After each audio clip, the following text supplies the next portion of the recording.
الحمد لله نحمده ونستعينه ونستغفره ونعوذ بالله من شرور أنفسنا ومن سيئات أعمالنا من يهده الله فلا مضل له ومن يضلل فلا هادي له وأشهد أن لا إله إلا الله وحده لا شريك له وأشهد أن محمدا عبد الله ورسوله سبحانك لا علم لنا إلا ما علمتنا رب اشرح لي صدري ويسر لي أمري واحلل عقدة من لساني يفقه قولي সমস্ত প্রশংসা মহান রব্বুল আলামিনের জন্য। দুরূদ এবং সালাত বর্ষিত হোক রাসূলুল্লাহ সাল্লাল্লাহু আলাইহি ওয়াসাল্লামের উপর এবং তার পরিবার এবং পরিজনের উপর। আজ মুখতাসার হায়াতি সালাফ এর দ্বিতীয় দার্স। আমরা আল্লাহ সুবহানাহু ওয়া তাআলার কাছে তৌফিক চেয়ে আমাদের দার্স শুরু করছি। আসআলুল্লাহ রাব্বাল আরশিল আযীম আন ইয়ানফা'নি বিহাযাল কিতাব ওয়া ইয়্যাকুম। আরশে আযীমের মহান মালিকের কাছে আমরা চাই আল্লাহ যেন সর্বপ্রথমে কিতাবের মাধ্যমে আমাকে উপকৃত করুক এবং উপস্থিত সবাইকে উপকৃত করুক। সময়ত উপস্থিতি, আমরা পড়ছিলাম ইলম এবং আহলুল ইলমদের সম্মান বিষয়ে। গতকাল আমরা ইবনে মাসউদ রাদিয়াল্লাহু তাআলা আনহুর ব্যাপারে একটি আসার করেছিলাম। আজ মুআল্লিফ ইবনে আব্বাস রাদিয়াল্লাহু তাআলা আনহুর একটি আসার দিয়ে শুরু করবেন। وعن ابن عباس رضي الله تعالى عنه। ইবনে আব্বাস রাদিয়াল্লাহু তাআলা আনহু থেকে বর্ণিত। ইবনে আব্বাস হচ্ছেন আব্দুল্লাহ ইবনে আব্বাস। আব্দুল্লাহ ইবনে আব্বাস। ইনশাআল্লাহ যেহেতু আমাদের মূল আলোচনা হচ্ছে সালাফদের নিয়ে, তো সালাফদের কথা যখন আসবে সংক্ষিপ্ত আকারে অন্তত তাদের নামটা এবং তাদের মৃত্যু সালটা আমরা জানানোর চেষ্টা করব। তো আব্দুল্লাহ ইবনে আব্বাস রাদিয়াল্লাহু তাআলা আনহু, যার মৃত্যু 68 হিজরি, যার মৃত্যু 68 হিজরি, যিনি এই উম্মতে মুহাম্মাদির যারা সবচেয়ে বড় আলেম ছিলেন তাদের একজন অন্যতম আলেম ছিলেন। ফিকহ, তাফসীর এবং অন্যান্য শাস্ত্রে তিনি ইমাম ছিলেন। আন্নাহু আখাযা লিযায়দ ইবনে সাবিত বিররিকাব। তিনি একবার যায়দ ইবনে সাবিত রাদিয়াল্লাহু তাআলা আনহুর জন্য ঘোড়ায় ওঠার যেই লাগাম থাকে, ঘোড়ার পাশে এরকম ঝুলিয়ে দেওয়া হয়, যেটাতে পা রেখে মানুষ ঘোড়ায় ওঠে সাধারণত, এই রিকাবটা উনি ধরলেন এইভাবে। যায়দ ইবনে সাবিত হচ্ছেন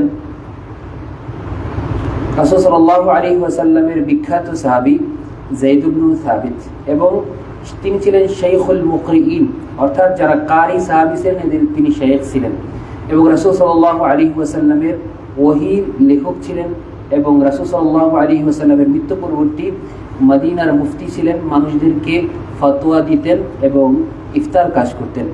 তিনি 45 হিজরিতে ইন্তেকাল করেছেন।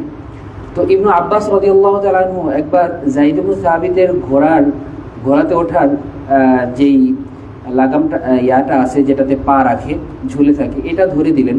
ফাকালা, তো যায়েদ ইবনে সাবিত বললেন, তানাহা ইয়া ইবনে আম্মি রাসূলিল্লাহ সাল্লাল্লাহু আলাইহি ওয়াসাল্লাম, হে রাসূলের চাচাতো ভাই, তুমি সরে যাও, এটা তোমার ধরার কোনো প্রয়োজন নেই। ফাকালা, ইবনে আব্বাস রাদিয়াল্লাহু তাআলা আনহু বললেন, হাকাযা নাফআলু বিউলামাইনা, হাকাযা নাফআলু বিউলামাইনা ওয়া কুবরাইনা। আমরা এমন আচরণ করি আমাদের আলেমদের সাথে এবং আমাদের বড়দের সাথে, অর্থাৎ তাদেরকে এরকম সম্মান জানাই। কারণ ইবনে আব্বাস রাদিয়াল্লাহু তাআলা আনহু ছিলেন ছোট সাহাবীদের অন্তর্ভুক্ত, যিনি অন্যান্য সাহাবীদের থেকেও ইলম নিয়েছেন, এবং তিনি যায়েদ ইবনে সাবিত থেকে ইলম নিয়েছেন। সেই হিসাবে যায়েদ ইবনে সাবিত ওনার উস্তাদ। এই আসারের মাধ্যমে আমরা বুঝতে পারি যে উস্তাদদের সম্মান করা এটা সালাফদের নীতি। সালাফরা উস্তাদদের সম্মান করতেন এবং খিদমত করতেন। আব্দুল্লাহ ইবনে আব্বাস রাদিয়াল্লাহু তাআলা আনহু, যাকে তরজুমানুল কুরআন বলা হয়, এবং রাসূল সাল্লাল্লাহু আলাইহি ওয়াসাল্লাম যার জন্য দোয়া করেছেন, আল্লাহুম্মা আল্লিমহুত তা'ওয়িল, হে আল্লাহ আপনি তাকে কোরআনের তাফসীর শিক্ষা দেন।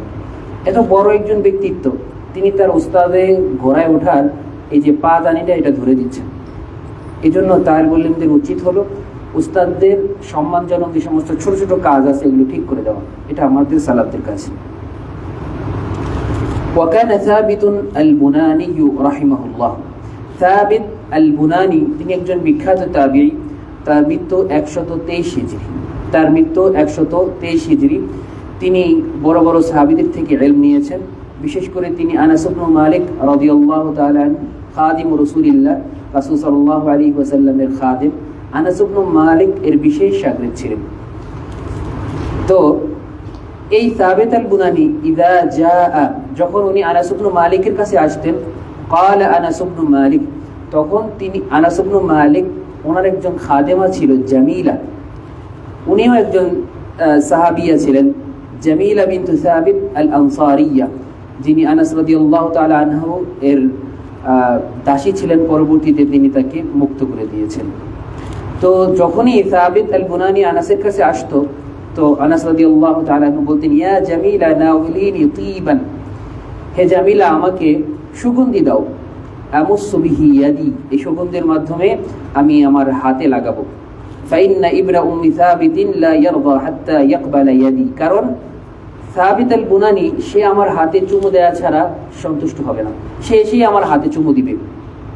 ওয়ায়াকুল, এবং সে বলে, قد مست يد رسول الله صلى الله عليه وسلم, আপনার হাত রাসূল সাল্লাল্লাহু আলাইহি ওয়াসাল্লামের হাত স্পর্শ করেছে, বিধায় উনি এসে আনাস রাদিয়াল্লাহু তাআলা আনহু এর হাতে চুমু দিতেন।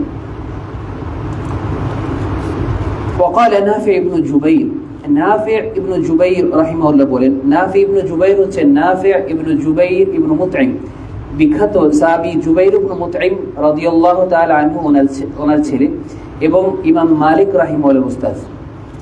ইমাম মালিক রাহিমাহুল্লাহ উস্তাদ, ওনার ব্যাপারে কালাবাদী রাহিমাহুল্লাহ উল্লেখ করেছেন, বিখ্যাত ঐতিহাসিক, কানা আযীমান নাখওয়া, অর্থাৎ তিনি খুব গর্ব করে চলা মানুষ ছিল।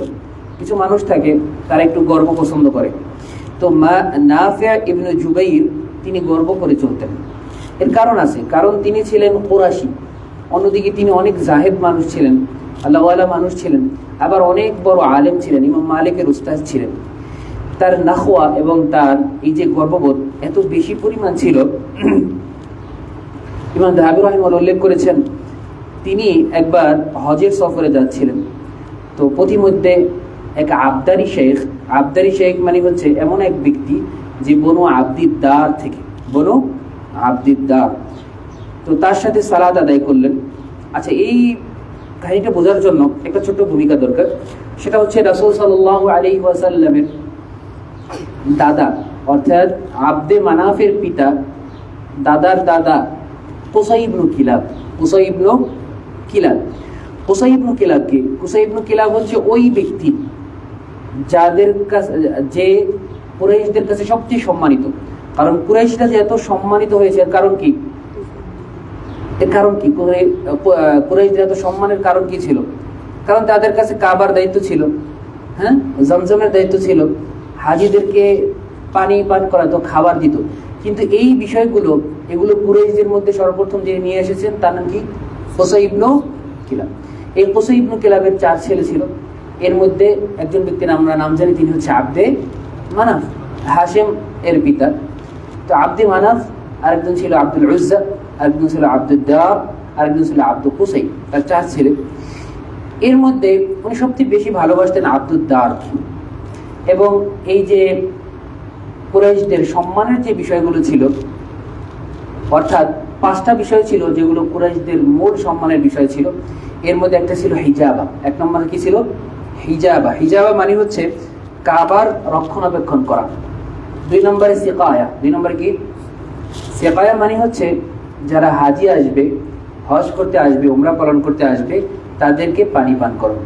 3 নম্বরে হচ্ছে রিফাদা। 3 নম্বরে রিফাদা মানে হচ্ছে তাদের খাওয়ার ব্যবস্থা করা।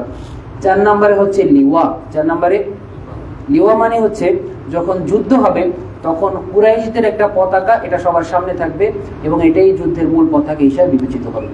5 নম্বর হচ্ছে দারুন নাদওয়া। 5 নম্বরে দারুন নাদওয়া, যে দারুন নাদওয়াতে মক্কার বা পুরো আরবদের নেতৃত্বের মূল কেন্দ্র বলা যায়, সংসদ ভবন ছিল। তো কুসাই ইবনে কিলাব তিনি আদর করে তার এই সব সম্মানের পাত্রগুলো তার ছেলে আব্দুদ্দারকে দিয়ে দিয়েছিল। অন্য একটা দৃষ্টিভঙ্গি ছিল যে আব্দুদ্দার অন্যদের থেকে তুলনামূলক দুর্বল ছিল, তো অন্যরা তো এমনিতেই সম্মানের পাত্র ছিল, ওনাদের দেওয়ার প্রয়োজন ছিল না। তা আব্দুদ্দারকে দিয়েছিল।